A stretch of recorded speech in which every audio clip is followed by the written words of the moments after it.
हैं veterinary field से जुड़े। हेल्थ और वेटनरी हेल्थ केयर का जो कनेक्शन है बहुत डायरेक्टली जैसे कहा कि आप इनको लेके कैंपेन्स वो करते हो। है कि पब्लिक हेल्थ और नमस्कार, मैं हूँ प्रिया। तो आज हम बात करने वाले हैं वेटनरी फील्ड से जुड़े कुछ इम्पॉर्टेंट टॉपिक्स पर, जिसमें हम एनिमल हेल्थ केयर और उनसे डिसीज़ की प्रिवेंशन कैसे की जाएगी और भी बहुत सारी चीज़ों पर हम बात करेंगे। इन्हीं सब मुद्दों पे बातचीत करने के लिए हमारे बीच मौजूद है वेटनरी ऑफिसर डॉक्टर अभिषेक मित्तल। सर, आपका बहुत बहुत स्वागत है। Thank you. Sir, veterinary health care का डायरेक्ट कनेक्शन पब्लिक हेल्थ से कैसे जुड़ा हुआ है? कहना ये है कि पब्लिक हेल्थ और वेटनरी हेल्थ केयर का जो कनेक्शन है बहुत डायरेक्टली जुड़ा हुआ है, बहुत स्ट्रांगली जुड़ा हुआ है। क्योंकि जब भी कोई भी जूनोटिक डिजीज स्प्रेड होती है तो हमारा डिपार्टमेंट सबसे पहले फर्स्ट लाइन ऑफ डिफेंस होती है हमेशा ही। कभी भी ह्यूमन लाइक आप कह सकते हो ह्यूमन हेल्थ केयर या उनकी मेडिकल सेफ्टी के लिए एंड एनिमल हेल्थ केयर और उनकी मेडिकल सेफ्टी के लिए हमारा डिपार्टमेंट सबसे पहले पुरजोर से काम करता है ना। इसका कॉमन एग्जांपल आप पकड़ सकते हो, रेबीज है। अब रेबीज में आपको पता है कि वो कैसे स्प्रेड होती है, तो इसके रोकथाम के लिए हमारा डिपार्टमेंट हमेशा ही आगे रहता है और हमेशा ही इन सब चीज़ों के लिए बहुत काम करता है। तो ऐसे करके एक तालमेल के साथ हमारा कनेक्शन ह्यूमन हेल्थ के साथ ज़रूर होता है हमारे डिपार्टमेंट का। डिजीज़ आउटब्रेक को कंट्रोल करने के लिए वेटनरी डिपार्टमेंट किस तरह से काम करता है? डिजीज जब आउटब्रेक होती है तो उसमें मेरा मानना ये है कि अवेयरनेस बहुत ज़रूरी होती है। अवेयरनेस अगर होएगी किसी भी इंसान को तो वो उतनी अच्छे से सबसे पहले तो वो फर्स्ट एड प्रोवाइड कर पाएगा। उसके बाद सेकंड थिंग ये है कि वो हमारे डिपार्टमेंट में लाइक हमारे पास लेकर आए, ठीक है। उसके बाद हमारे ऊपर है कि उसको हम सबसे पहले आइसोलेट करें, उसको स्प्रेड होने से रोके एंड उसको प्रॉपर मेडिकल हेल्थ केयर दे पाए जो उसको ज़रूरत है। साथ ही साथ हम इसके साथ बहुत सारे कैंपेन्स भी और ड्राइव्स भी हम बहुत सारे चलाते हैं साथ साथ, कि लोगों को एजुकेट कर सके कि क्या उनको अवेयरनेस होनी चाहिए। सबसे पहले वो अगर लेके आ रहे हैं कि उनको स्प्रेड ना हो, जो हेल्प करने की कोशिश करें उनको स्प्रेड ना हो और ये आउटब्रेक ज़्यादा बढ़े ना, मास तक ना जाए। तो हमारा हमेशा यही सबसे पहले कोशिश रहेगी कि हम आउटब्रेक को रोक सके और केयर प्रोवाइड कर सकें। तो आपने जैसे कहा कि आप इनको लेके कैंपेन्स वो करते हो, तो क्या आप इसको अपने सोशल मीडिया पे भी प्रमोट करते हो कि लोग ज़्यादा अवेयर हो इस चीज़ से एंड वो हेल्प करना जाने कैसे एनिमल्स के साथ रहना चाहिए, उन्हें बिहेव करना चाहिए? देखिए, इसका जवाब तो मैं ऐसे देना चाहूँगा कि सबसे पहले तो हाँ, ये चीज़ें हम प्रमोट एक तरीके से आप कह सकते हो कि हम इसको बढ़ावा देना चाहते हैं। ये बढ़ावा देने के लिए आजकल जैसे कि आपके सामने इंटरनेट है, इंटरनेट की सुविधा है, इसमें सोशल मीडिया बहुत अच्छे से अपनी ऊंचाइयों को छू रहा है। तो साथ ही साथ हम चाहते थे कि ये सोशल मीडिया पे इसके कैंपेन या इसके ऐड रन हो, पर हालांकि ये गवर्नमेंट सर्विसेज है और इसमें बहुत सारे सुधार की ज़रूरत है। तो इसके बारे में सिर्फ लिमिटेड इंफॉर्मेशन ही प्रोवाइड की जाती है जो कि कुछ गवर्नमेंट वेबसाइट्स पे होती है या कुछ लोकल बॉडीज़ के पास दी जाती है ना। अगर ये थोड़ा मास तक पहुँचे, लाइक आज की जनरेशन क्या कर रही है, सोशल मीडिया यूज़ करती है, सोशल मीडिया पे उनको बहुत सारी इंफॉर्मेशन अवेलेबल होती है। तो अगर ये सब अवेयरनेस कैंपेन्स और सब ड्राइव्स के बारे में हम उन्हें बताएं तो वो मेरा मानना ये है कि वो सब आकर इसमें पुरजोर इसका समर्थन देंगे। तो मेरा आपसे इसी से क्वेश्चन है, जैसे कि आपने कहा कि सोशल मीडिया से लोग देख के अवेयर होते हैं, तो आजकल इंटरनेट देखकर लोग खुद ही एनिमल्स को ट्रीट करने लगते हैं। तो इस ट्रेंड पर आपका क्या कहना है और आपकी क्या राय है कि ये चीज़ सही है या गलत है? देखिए, बात तो ऐसी है कि आजकल हर कोई अपने में डॉक्टर बना फिर रहा है इंटरनेट को देखकर। अवेयरनेस होना बहुत ज़रूरी है, जानकारी होना बहुत ज़रूरी है, जबकि आधी जानकारी बहुत जानलेवा होती है। हाँ, मैं मानता हूँ लोगों में सोसाइटी में अवेयरनेस आई है कि वो चाहते हैं सबकी हेल्प करें, चाहे वो स्ट्रे एनिमल हो या पेट एनिमल हो, सबकी हेल्प करना चाहते हैं। आजकल वो जागरूकता आ गई है। पर बात ये है कि हमारा डिपार्टमेंट या जो भी रिलेटेड डिपार्टमेंट होता है वो इसीलिए है कि वो proper medical health care provide कर सके। आप ये चीज़ कर सकते हो कि आप स्प्रेड होने से रोकने के लिए या फिर वो कोई भी मतलब जो भी इशू फेस कर रहा है एनिमल या जो भी, तो उसके लिए आप फर्स्ट एड दे सकते हो। वो स्प्रेड ना हो और बढ़े ना, तो आप बेसिक थोड़ी बहुत ही उसको दे सकते हो हेल्प, ठीक है, हेल्थ केयर दे सकते हो। बाकी डायग्नोसिस जो भी होंगे, जो भी उसको प्रॉपर मेडिकल सपोर्ट चाहिए वो हमारे थ्रू ही मिल पाएगा, क्योंकि उसके लिए ट्रेन स्पेशलिस्ट की ज़रूरत पड़ती है ना। तो डॉक्टर्स वगैरह हम उसी सेवा में ही हैं, हमेशा उसी सर्विसेज में ही हैं कि सबको हम सपोर्ट करके, सबको हम हेल्प करके चल सके, कि किसी आम जनता को दुविधा में ना पड़ना पड़े किसी भी तरह की। से मेरा एक अगला क्वेश्चन है कि रूरल एरियाज़ में जो वेटनरी हेल्थ केयर को इम्प्रूव करने के लिए आप सबसे ज़्यादा क्या स्टेप ले रहे हो और किस चीज़ की सबसे ज़्यादा ज़रूरत है? बताना चाहूँगा आपको कि देखिए ना, कि सबसे पहले तो किसी भी पिछड़े इलाके में एक्सेसिबिलिटी बहुत कम होती है, रीचेबिलिटी बहुत कम होती है उन लोगों के लिए जो कि ये लाइफ स्टॉक्स वगैरह संभाल रहे हैं या एनिमल्स वगैरह संभाल रहे हैं, तो उनके लिए रीचेबिलिटी बहुत मुश्किल होती है। फिर अवेयरनेस की भी प्रॉब्लम है कि उनको अवेयरनेस नहीं है अबाउट प्रॉपर न्यूट्रिशंस या डाइट्स या हेल्थ केयर हाइजीन वगैरह के बारे में, है ना। तो और मेडिकल सपोर्ट तो ऑफकोर्स उनके पास नहीं पहुंच पा रहा है बिकॉज ऑफ ये पिछड़े इलाकों की वजह से, रूरल रिमोट एरियाज होते हैं। तो इसमें ये है कि सबसे पहले तो हम कैंपेन ड्राइव्स वगैरह इसमें लॉन्च करते हैं, काफ़ी सारे गवर्नमेंट स्कीम्स वगैरह इसमें लॉन्च हुए हैं जो कि चलते, जिसमें हम एजुकेट करते हैं लोगों को अबाउट के कैसे उनको बेसिक सपोर्ट प्रोवाइड करना है, न्यूट्रिशंस के बारे में हम उनको एजुकेट करते हैं ना, कि क्या हाइजीन रखनी है और सब कुछ। तो इसके ऊपर वेरियस कैंपेन्स और ड्राइव्स हमने चला रखे हैं, ये मुहिम आगे चलती रहती है, इसके थ्रू सबको हेल्प मिलेगी। हाँ, बस इसमें सुधार की बहुत ज़रूरत है। मैं सरकार से ये विनती करता हूँ कि इस पे ज़रूर वो गौर फरमाए, क्योंकि आगे ये हम सभी को अफेक्ट करती है। एनिमल्स के ऊपर कुछ भी मतलब कोई भी वो लाइफ स्टॉक हो, कोई भी वो जानवर हो, उनके ऊपर कोई भी आउटब्रेक की वजह से, किसी भी डिजीज़ की वजह से, वो अल्टीमेटली ह्यूमंस के ऊपर, वो एक चेन के ऊपर, वो फूड सर्कल के ऊपर, फूड चेन के ऊपर वो इफेक्ट पड़ता ही पड़ता है। तो आई होप ये समझ सकता है। तो इसी से मेरा अगला क्वेश्चन आपसे ये है कि आज के समय में लाइफ स्टॉक सेक्टर में सबसे बड़ा हेल्थ केयर चेंज क्या देखने को मिल रहा है, या आप उसको कैसे, आपको क्या चैलेंजेस फेस करने को मिलती है? ठीक है, जैसे कि मैंने आपको पहले बताया, अवेयरनेस लोगों को पता ही नहीं है। हमारे किसान भाई जो संभाल रहे हैं, लाइफ स्टॉक संभाल रहे हैं, उनको पता ही नहीं हो रहा है कि कैसे सबसे पहले वो संभालें। कोई डिजीज़ आउटब्रेक हो जाती है, कोई उनको मेडिकल हेल्प की ज़रूरत है, ठीक है, या फिर कुछ भी बेसिक सपोर्ट की ज़रूरत है, उन पर अवेयरनेस नहीं है, उनको एजुकेशन ही नहीं है इस बारे में दी गई है कि उनको करना क्या है। सॉरी। तो उनको जब पता ही नहीं होगा तो वो बेचारे कैसे ही हेल्प कर पाएंगे। तो फिर इसमें यही है कि हम तो अपनी तरफ से पुरजोर कोशिश करते हैं कि हम हमेशा सपोर्ट दे सकें, पर ये एक मिला जुला स्टेप होना चाहिए दोनों को मिलकर, कि जो संभाल रहे हैं वो भी, और जो हम हैं, हम तो हमेशा ही सेवा में, सर्विसेज में अवेलेबल है।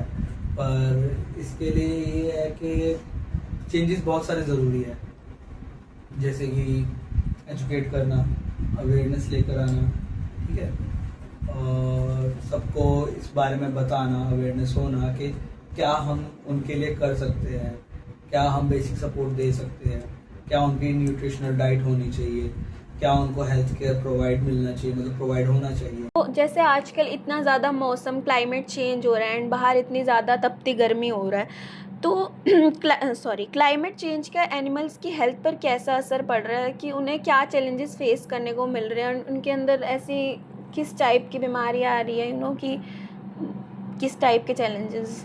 देखिए, आपको पता ही है, मौसम जब भी घटता बढ़ता है तो एक आम इंसान के ऊपर भी उसका अफेक्ट आता ही आता है। तो ये तो फिर भी बेचारे जानवर है, बेजुबान है, इनके ऊपर भी उतना ही अफेक्ट आता है। इन्वायरमेंटल इश्यूज हो, चाहे वो वेदर या इन्वायरमेंटल स्ट्रेस हो, चाहे वो वेदर का हो चेंज, क्लाइमेट चेंज हो, सबकी वजह से। अब आपके सामने इतनी ज़्यादा हीट वेव चल रही है, तो ऑफकोर्स उनको वो प्रॉपर डाइट नहीं मिलती है, ऑफकोर्स उनको नहीं मिल रही है ना। स्ट्रे एनिमल्स जितने हैं उनको बैलेंस डाइट तो नहीं मिलेगी, ठीक है। इवन पानी की शॉर्टेज भी होती है उनकी बॉडी में, है ना, क्लीन वाटर नहीं मिल रहा उनको, और इस वजह से उनको बहुत सारी बीमारियां होने के चांसेस रह सकते हैं, जिसकी वजह से हमारे सोसाइटी में बहुत सारी प्रॉब्लम्स आ सकती है, जैसे कि बीमारियां और बड़ी फैल सकती है, उनसे बनी बीमारियां हम तक वो स्प्रेड हो सकती है।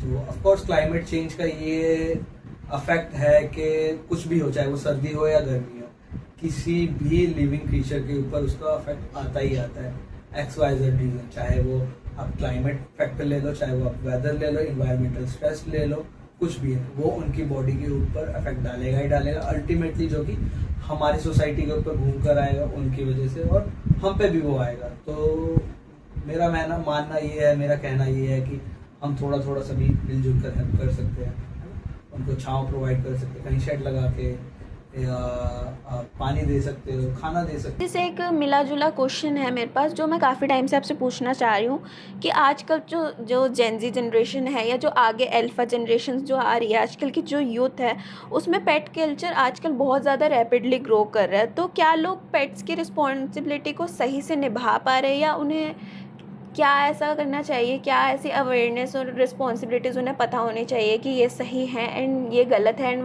क्या वो गाइडलाइंस होनी चाहिए जो उन्हें फॉलो करनी चाहिए?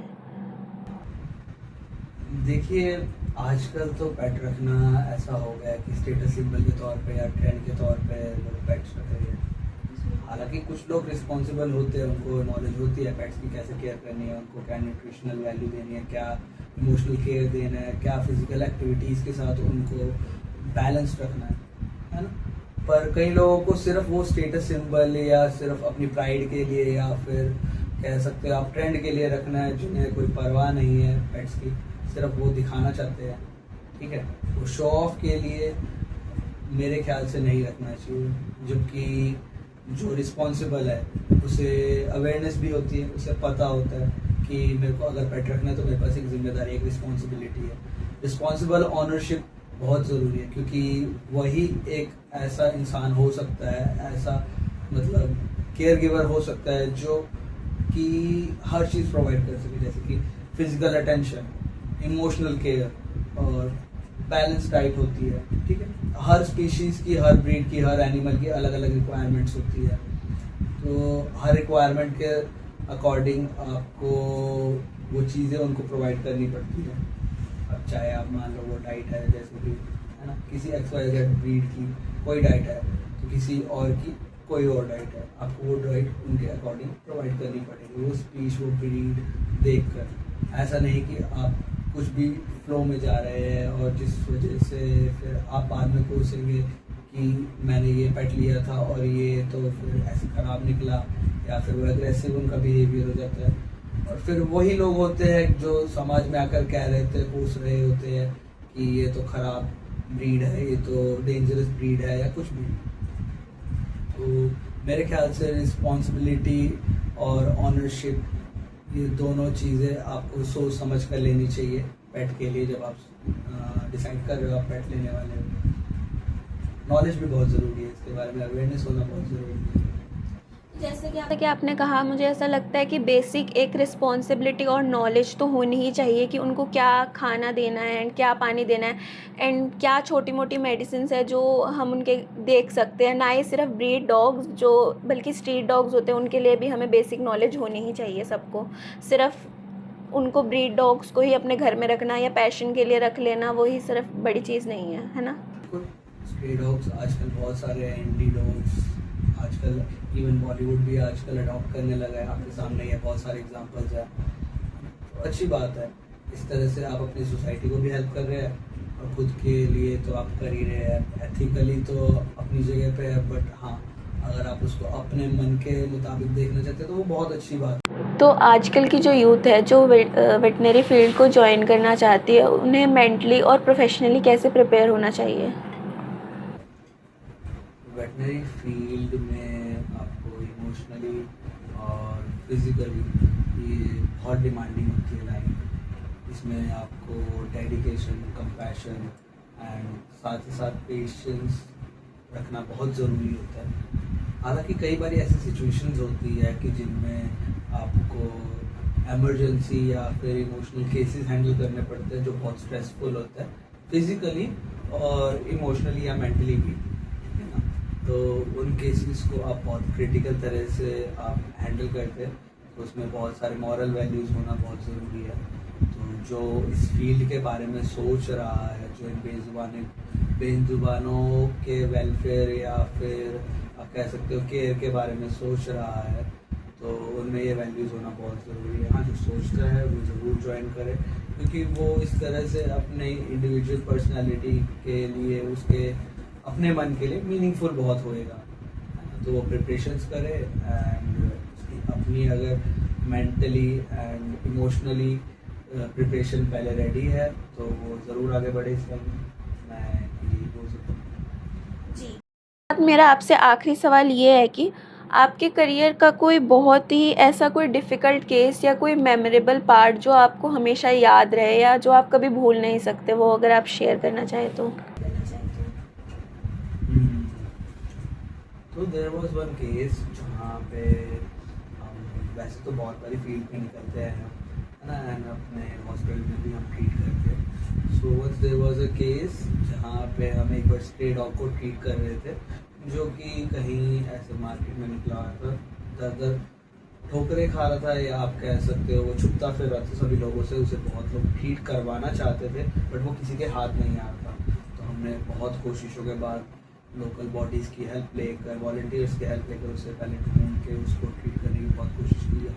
तो मुझे याद है जितना कि एक बार ऐसा हुआ था कि उसी डॉगी को हमने 2-3 बार ट्रीट करा था। एक बार उसका ऐसे नर्व रप्चर हो गया था अराउंड ईयर्स, फिर एक बार उसकी किसी आपस में डॉग फाइट में उसकी टेल में डैमेज हुआ था, फिर एक बार जो लास्ट केस हुआ था उसी डॉग का, तो वो था कि उसके नेक के अराउंड एक पीस ऑफ लाइक स्किन वो किसी और डॉग में मतलब उखाड़ ली हुई। हाँ, तो वो हमारे पास इंजरी वो साफ साफ दिखती थी, वो गड्ढा बना हुआ था। तो उसका केस बहुत मुश्किल था बचना। हमने ट्रीट करा है, इवन लोकल लोगों का सपोर्ट भी हमें मिला बहुत, उन्होंने बहुत उसमें ख्याल रखने की बहुत कोशिश करी। तो इसमें मेरे को बहुत अच्छा लगा जानने में कि आम लोग, हमारी सोसाइटी भी उतना ही केयर करती है जितना हम केयर करने की कोशिश कर रहे हैं। सपोर्ट दोनों कर रहे थे, हम भी कर रहे थे मेडिकली और वो भी कर रहे थे जितना उनसे हो सकता था। तो वो देखकर मुझे ऐसा लगता है कि सोसाइटी में आज भी ह्यूमैनिटी बहुत अच्छे से जिंदा है। बस फ़र्क इतना है कि हमें पहचानना है कि कौन अच्छा है कौन बुरा है। तो वो देखते हो दिल के करीब मेरे थोड़ा ऐसे है कि जब भी मैं उस बाज़ार से गुजरता हूँ तो वो डॉगी अपनी टेल ऐसे वैग करते हैं, मेरे पास आज भी आता है, मुझे याद करता है। तो मुझे देख के अच्छा लगता है।